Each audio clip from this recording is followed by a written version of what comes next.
Good morning, good evening, good afternoon, wherever you may be. Welcome to the Live Drive Jive Archive with your host, Frank Monday, coming out of the Central Kingdom. We have got great weather today, looks nice, lots of fluffy clouds in the sky. It's been raining all night. Humidity's up, but it's the temperature is cooler, so that is very pleasant.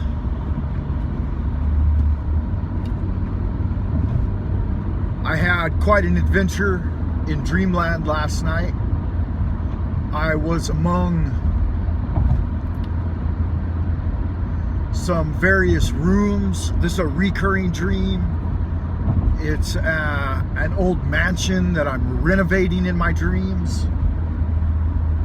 Every time I'm there, there's quite a bit of advancement that I hadn't noticed previously. This time there were baby kittens all over the place by the front door. And I thought, baby kittens.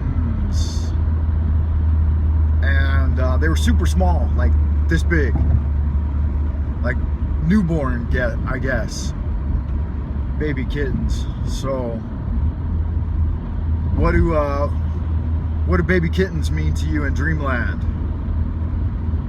Who knows? My interaction with them, I think, is more important. I was looking through them, I was looking among them, and thinking about what I would name them.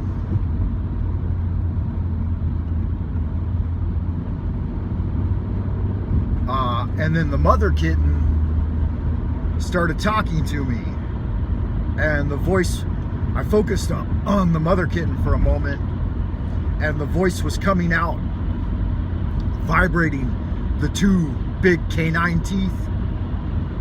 And I thought, do cats talk? And it didn't seem unusual. The communication was partially telepathic and partially visceral in that, like, I could perceive the voice coming out of the throat and vibrating the teeth. Little bizarre. The nuances that you focus on in Dreamland, not even noticing something like a cat talking as being unusual.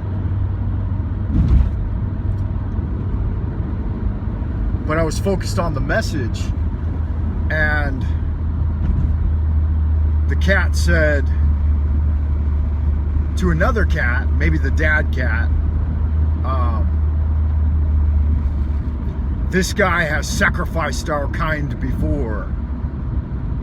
And the dad cat said to the mother cat, it was for the protection of our species. Because I've put a cat down that was in extreme suffering, that had been ran over by a car and was just falling apart. And I thought, I don't know, I thought I was a cowboy putting the horse down, and I thought it would be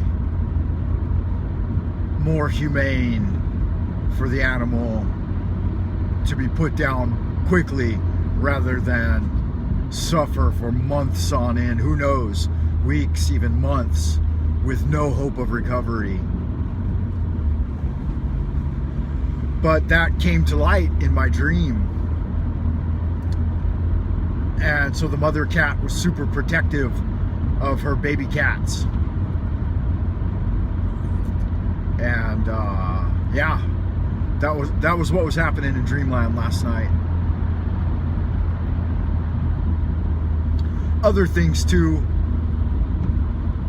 but I took some notes this morning when I woke up, and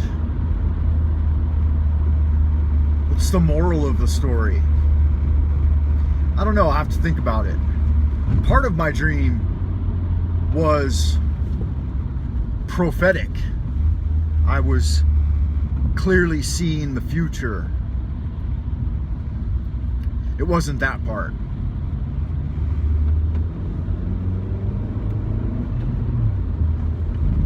And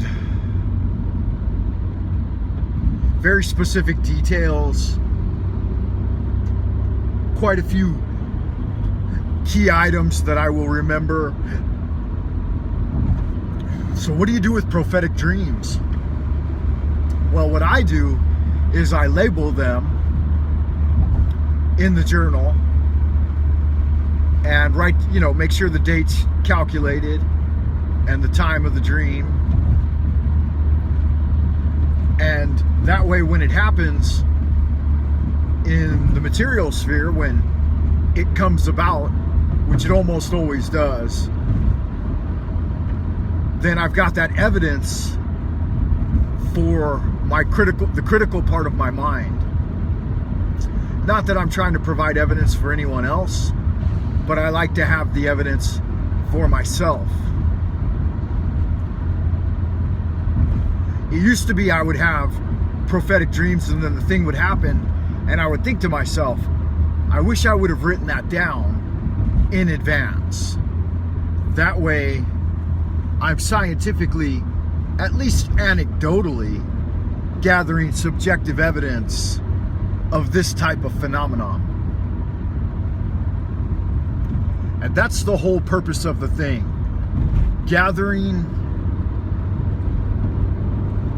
a good amount of scientific evidence that is beyond the restrictions of just mere coincidence. Because people always use that label, and even that itself, even coincidence itself, how miraculous is that?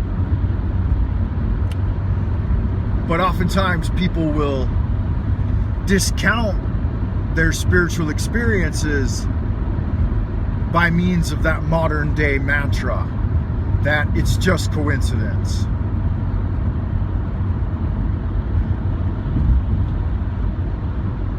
I don't want this one to go too long because I realize it's probably over 10 minutes, and yesterday I had trouble downloading them if they go too long, like closer to 20 minutes. So as above, so below. I will see you in the abodes of the future. Back in a moment for part 2.